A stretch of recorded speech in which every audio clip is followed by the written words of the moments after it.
what is the corporatist methods? Why don't you go over some of those, because I think that's absolutely fascinating. Oh, yeah, and then on the next page, Babylon. That's pretty interesting. Okay.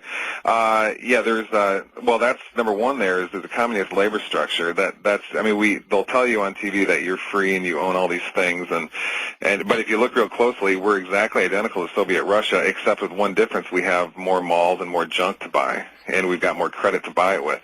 Other than that, nobody owns anything, and you have to go to the military just as much as any communist nation, and the government tries to impose on your life, the big government, I should say, imposing your life just as much as any communist nation. So the whole system is a lie, and you're told it's a free system, but basically it's communism, unfortunately. Mm-hmm.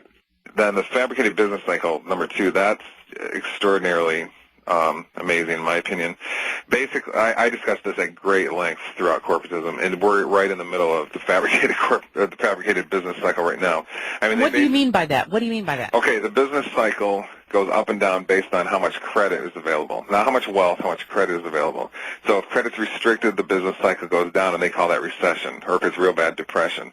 Okay, now if you remember last year in September and October, all of a sudden Lehman Brothers and some banks started collapsing, and all of a sudden the banks locked up how much lending would go on, and that's what really caused the economic downturn, is when the banks locked up, okay? Just because a couple of corrupt Wall Street banks have trouble doesn't mean the rest of us shouldn't get this, since we're in this credit system, shouldn't get credit to run our businesses and do what we do. But that's the first impetus of the whole thing, and then the economy really got dark after that. So you have to look at, the chicken or the egg, which came first. So what they always say then is that they'll make up some reason for why credit's getting locked up. Often they'll say, oh, there's inflation and we need to change interest rates, and somehow then banks will come out and say, well, that means we can't lend as much. Or, they'll come up with all different kinds of reasons, but it's always the same thing. They lock up credit.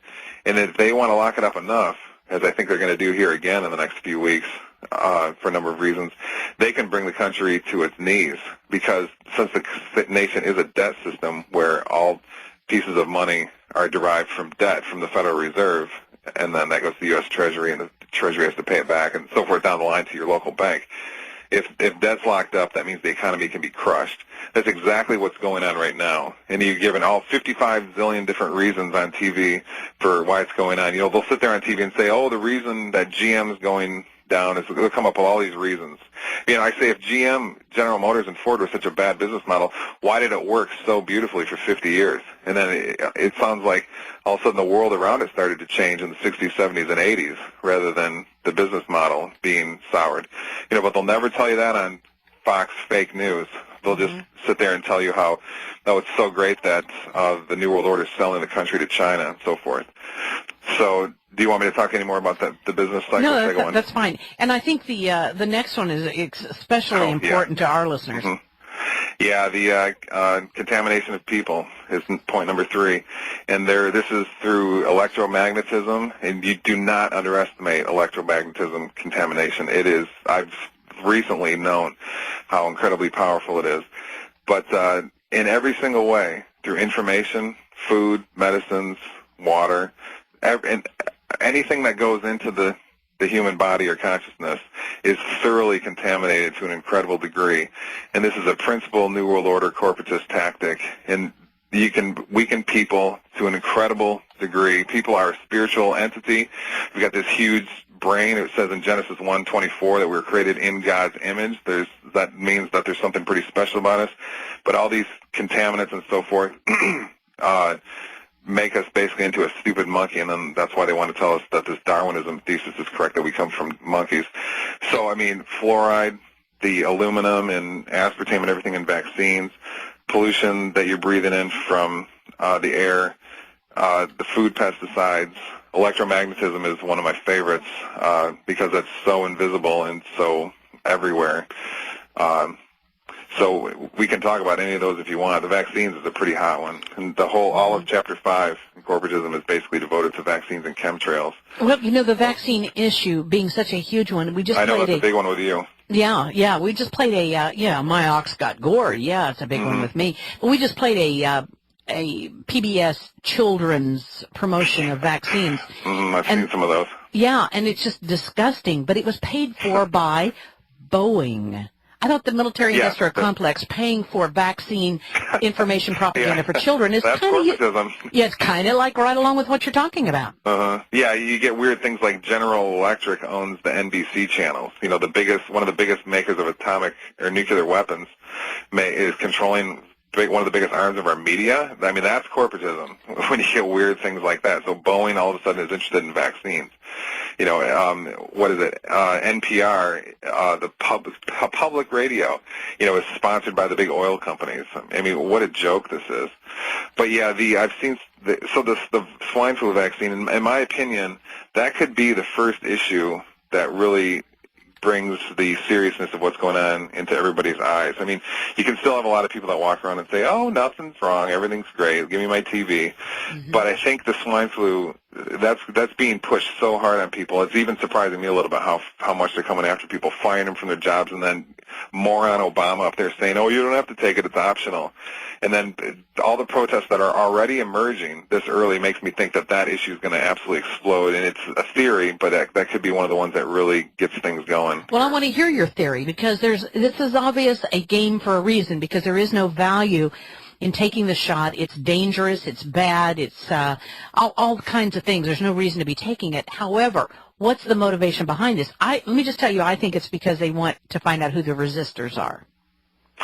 Oh, yeah, I think there's got a lot of ways to find out who the resistors are. I think it's that, plus also it's part of the New World Order is a satanic organization, and you can verify that in many ways. And part of their religious process is to generate sort of a dark ecstasy. I've been talking and writing about this a lot lately. It's hard for people to understand, but they want to generate ecstasy through the most dark possible things you can imagine. They want to generate what? A dark ecstasy, a sort of religious euphoria, and the way they do that is creating a world of art, and a world of art to them is a world of destruction. Let me explain what I mean more. Remember during shock and awe in Iraq, they called it the war theater. Okay, and remember with Hurricane Katrina, they called it a laboratory.